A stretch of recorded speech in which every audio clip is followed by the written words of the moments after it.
back to Omega. I'm Mabeth. I'm Evan. I'm Gabriel. And I'm Angel. And we're missing Mari again. What's up? Where is she? Hashtag bring back Mari. We need her. She's our celebrity. She's like just hit to different with her. Do you want to explain today's topic? Today we're gonna be discussing about climate change and like how if it really does affect us and what affects it.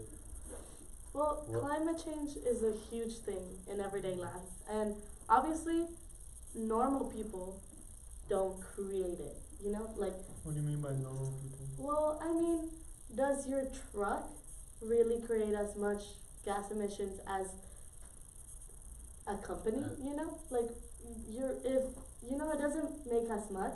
Obviously, you make a little bit of CO2, but you don't make most of. Yeah, but all of it coming together from everyone just makes it. Yeah, but like you don't affect it as much, you know. And the general public is told like, oh, this is your fault. Like you fix it. Like you recycle, you drink out of metal straws. You do this, you do that. But what about the big companies? What about the big companies that are still like promoting plastic and? Yeah, they're the ones that are making the most impact on climate change. Before, when we were looking into this about the topic, Gavin actually was researching and finding information about it. What was the information you found? There was climate change protesters at a Yale and Harvard football game and disrupted the entire football game during halftime talking about it. Honestly, like in my opinion, like yes, you should talk about climate change, but please don't disrupt a halftime show or halftime or anything during an event. Don't do that because people are just gonna get frustrated and like that's not what they came here to see or talk about or listen to. You can even get arrested, right? Like for like there's ways of spreading like awareness and like we have social media nowadays. That's like everyone is on social media. But I mean, I guess if you don't really have a platform, you can't really share your message, you know? Yeah, but it gets out though. Like they just need to find a balance on, getting the word out and like the right way to do it. I get that. I think maybe. Well, what do you think led them to do that? Do you think it was pre-planned, or maybe they were handing out pamphlets or something, and then at some point they were just like, you know what, this isn't working. Let's protest. I think it's planned because Yale and Harvard are like two very they're Ivy League schools, very prestigious, you know, and since they're a football game, both of them going head to head, you would think that they were thinking that that's a perfect opportunity to go. Yeah, because you have all these educated people that exactly. You have all these educated people, like it's a big college, you know, it's gonna get really big coverage. If it was just two community college schools, they wouldn't have been a big deal. But since it was two Ivy League schools, prestigious. Yeah. It blew up more, and that's exactly what they wanted. Was it people from the school? Were they alumni at the school? It didn't say anything about that. It just said students, and it didn't say which school they were from. But I'm guessing they were from those schools, right? Who was the home team? That's probably definitely. Yeah, that's what I don't know. They didn't say that. It didn't say on the website. Was it Yale versus Harvard or Harvard versus Yale? It said Yale versus Harvard. It was probably at Harvard. Wait, Yale was. The field had maroon on it. So Yale was coming team. That's crazy because you hear a lot about protests too. Because there's a lot of protests almost daily, especially in Washington and stuff like that, where they just protest climate change, because it's a big thing. I mean, a couple months ago, or no, a couple years ago, they said we have 12 years to turn the whole CO2 emissions all around, and you could see a diagram where it was or not a diagram, a picture of the polar ice, the ice, and then you would see that it was melting, but it was still a lot, and then a couple months ago it was released that we only have 3 years to fix it now. Let's say that they told us this 2 years ago, right? Then if we had 12 years 2 years ago, and now we have 3 years this year, do you know how much damage do we cause in 2 years? Like, that's so much. Like, that's crazy. We turned it from 12 to 3. And that's crazy. I think it's so crazy. What are your thoughts and views on it? It's like hard to tell. Like, Do you think there's ways that we can fix it necessarily, or Do you believe in climate change? Yeah, I was gonna. I'm gonna be honest, not really. Like, Why don't you tell us You why? really don't believe in it, or Let him say what he has to say. Why don't you believe in it? Like what makes you think that it isn't like Do you happening? think it's a conspiracy theory? no, it's not. It's definitely not a conspiracy theory, but like, I don't think like it's really like, to me. I just don't see it as like it doesn't affect me in any way. Like, If the world is ending, you won't be affected? I mean, I will be, but like, I it could really, be Armageddon. Gabriel's not gonna care. It was like, oh look, I'm not affected. I can't breathe. Ha ha ha. like, I don't read up on this, so I don't have like. To be fair, I kind of don't have a viewpoint on this. I don't like really read up on it. Like, but like, I can tell like if people are like worried about it, like okay, like I guess like for one thing, like if you're gonna protest, like don't be out rioting, cause like they protest, but like the way they do it is like a riot, like they're like I mean, they weren't rioting. They were just like, what's it called? Holding signs talking about it, right? Yeah. Yeah, it wasn't like such a big thing. Like they were hitting cops or, you know. like I know that, but like there's a time and place for certain things. Like again, like they disrupted a halftime show. Like I know y'all want to get y'all's I mean, message out, No, but like I don't think mean- I don't think colleges do halftime like Halftime. shows, but like they do like other football. Yeah, games they take a too. break. Yeah, with the band. I mean, like, there is a time and a place for anything, but obviously if you're not being listened to when it's your time and place for it, like what are you gonna do? Just like you let it said, like go? there's social media, like there's a lot of people who voice their concerns on social media. Like you'll find people who like will listen. So like I mean like yeah, like actually like protesting like out in the streets is like good. Like you have to there's many other different ways to like get your point out across. You shouldn't have to like disrupt a public event just like again your justice cause or your cause is just, but like why are you gonna disrupt something that everyone's at? But you said you don't believe in climate change. Is that like what, you don't believe it, or was that a misunderstanding? Honestly, I don't even know. Do you believe in climate change?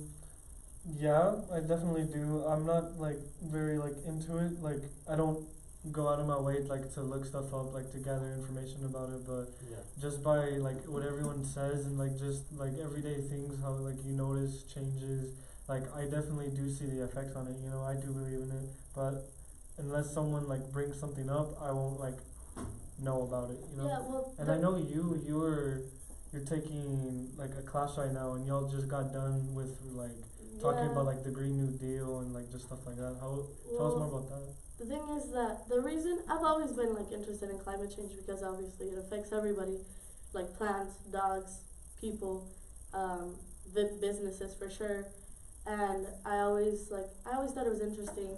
I never really got to look at it, but this year I joined on-ramps UT rhetoric class.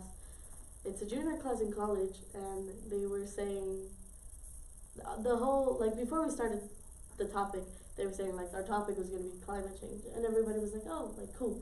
But I never thought I would know like this much about it. Like I didn't know there was this many levels to it. Like I thought it was just like facts, this is it. But like no, there's like opinions, and one side that doesn't believe in it, and one side that does believe in it, but it's like it can wait till later. And then one side that's like completely against it, you know. And it's a really interesting topic to read up on. My secondary essay was on the Green New Deal, which is it was presented by Ocasio-Cortez. What's her name? Alexandra Ocasio-Cortez, and the Green New Deal has existed for a while. You know, there's been several like different versions of it, and this one aims to like help reduce CO2 emissions and all of our like power plants would be what is it called? Like uh, green energy instead of like coal and stuff. And they would make jobs, and so it wouldn't reduce the jobs of the oil field. If anything, they would shut down oil field and like bring them over here. And it's like a lot of people don't believe it will support itself, and there's just like a huge controversy, a huge like debate on whether or not it will work. And it's been like voted on or not. I don't think it's been voted on yet, but it's gonna get voted on. A lot of people think it will help. Like a lot of, especially you see young people that are really for it, because it's the older generations that are like against it, that don't believe in it.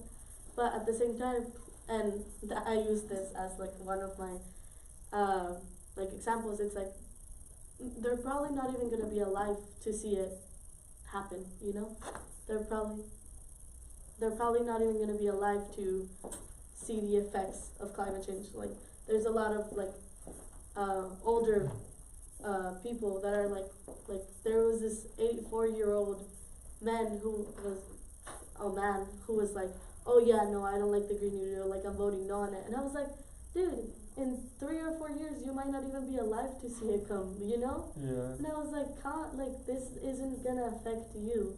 This isn't gonna affect your taxes or your economy. This is gonna affect the younger generations that are actually gonna see the polar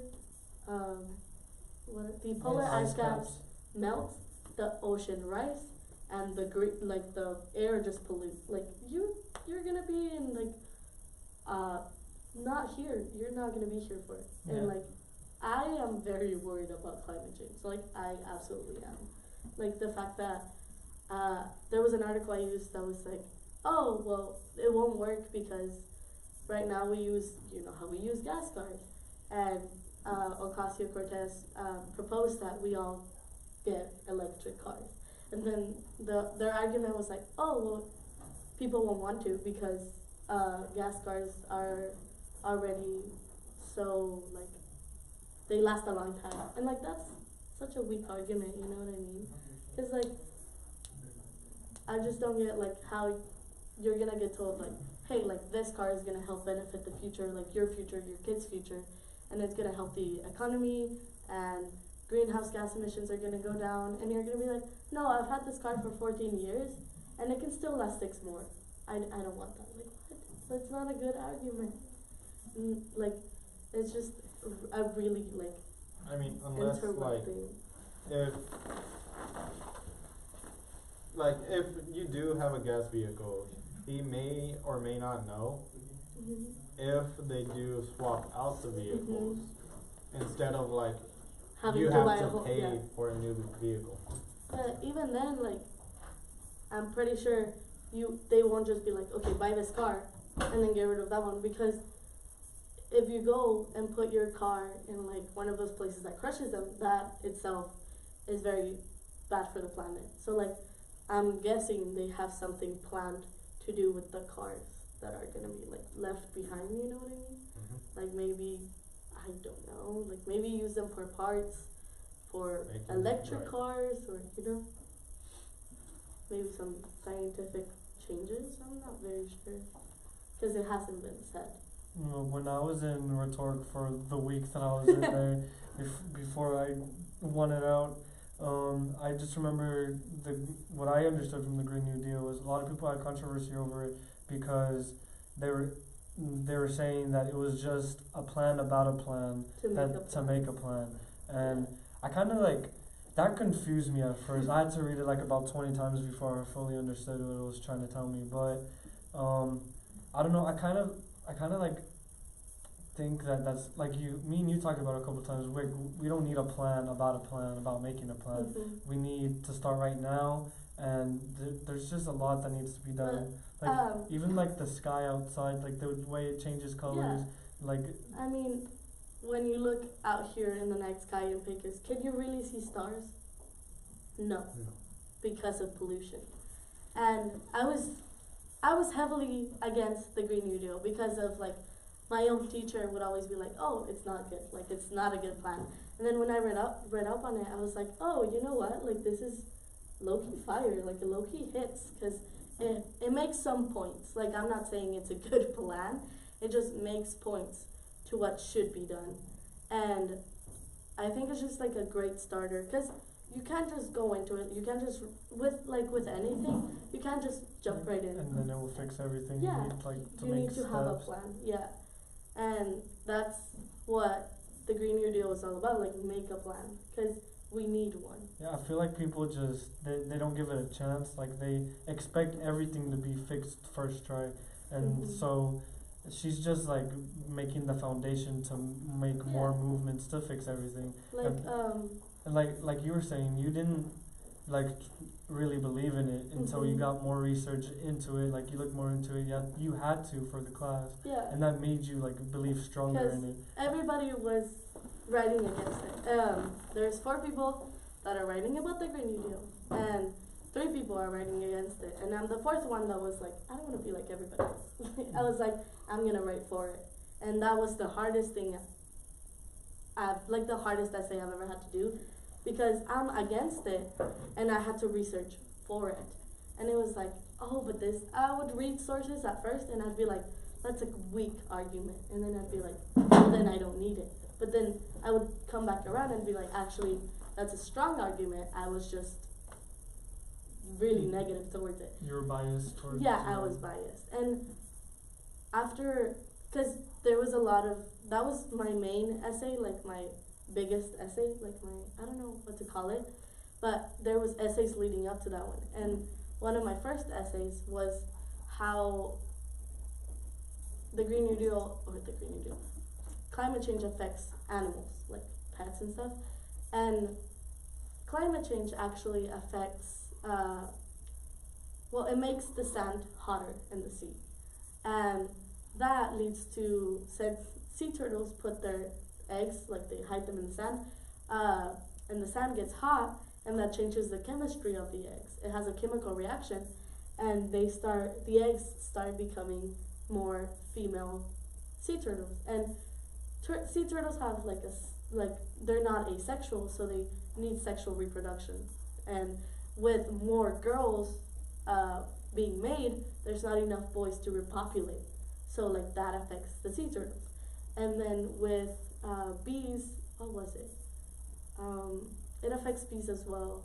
Well, not only does it make their work hard for them, but like it wilts flowers, there's not enough pollen for them to make honey, and that's what they live off of. Like, it's just like a chain reaction of things that happen. Yeah, definitely. Like, I think it's crazy. It definitely affects not only us, but like animals and everyone, like everything that has life on this earth. Gavin, do you have any ideas of how people should like go about changing, like to make it better, like for one day our earth to be stable enough so we won't have to worry about stuff like this? Really?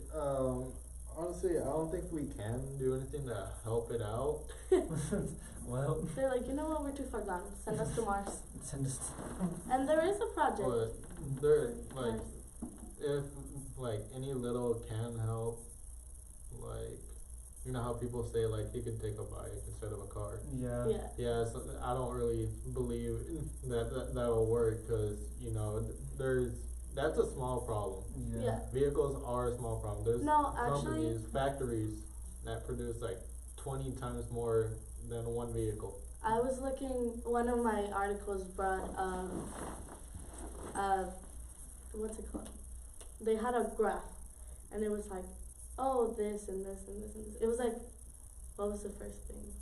The first thing was like machinery and like things like that. And then the last one was transportation. And transportation makes up 40% of all CO2 emissions. And corporations make 30%, I think. It was like lower. And I was like, wait, that's crazy. Like, I didn't believe it for like a fat minute. And I had to research it. Like, I had to research it myself and make sure that it was like a trustworthy thing, because the site was trustworthy, the authors were trustworthy, but I was like, I don't believe that graph. I had to further investigate it. That transportation makes 40% of CO2 gas emissions. Yeah, I I can was like, believe that are you because kidding? with the amount of people that are here on Yeah, I Earth, mean, we have airplanes, we have subways, we have this and yeah, that. and all of that like built together like makes one huge entire. Yeah. I always believe that. That doesn't really surprise me, but I like. I was like, because you see all these big corporations, like, you see, like, documentaries and they're making, like, these big smoke chains, and I'm like, what? Like, how are they not, like, 70%? Yeah, and remember I was telling you about I can't remember where it was. I'm just gonna throw like a country's name out there to close. Like was it China? Or like they because they make like almost all of our stuff, like all of our shirts, like shoes, like whatever. Like they make a bunch of those, and that produces a lot of gas emissions. And now they're making people walk and drive bikes Oh, everywhere to cut down because their corporations are making so much CO2 emissions. yeah. I mean, also I've heard that the traffic there is just really bad. You can't Yeah. really drive anywhere, like New York, kind of. So it's part of the problem. Like, so they kind of just have to bike and walk everywhere, and like I think that would be like a great idea. Yeah. But in towns like this, this is just not no possible. one, whatever. Another thing that we have like a lot of problem with, like with this issue, is like trash and all that type of stuff. Do you think that our town should like make moves to like recycle and stuff like that? Yeah, like recycling to me is just like anybody should, like, it's just Yeah. like a good thing to do. Like, and as I hear more like get y'all talk into it, like I'm getting more and more kind of like into it. But like, yeah, I can see recycling as helping out. I mean, it would, like, to be fair, it wouldn't help out that much, but it would, Yeah. it's still a help. Honestly, I recycle like the smallest things, like the Starbucks coffees that is like their glass. I recycle that. Like I'll use it for like a milkshake in the morning. Yeah, there's definitely a lot of things that we can do, but that gives us our time. Thank you all for watching. We really appreciate you. This is our Omega team, and this is us signing off. Bye. Thank you.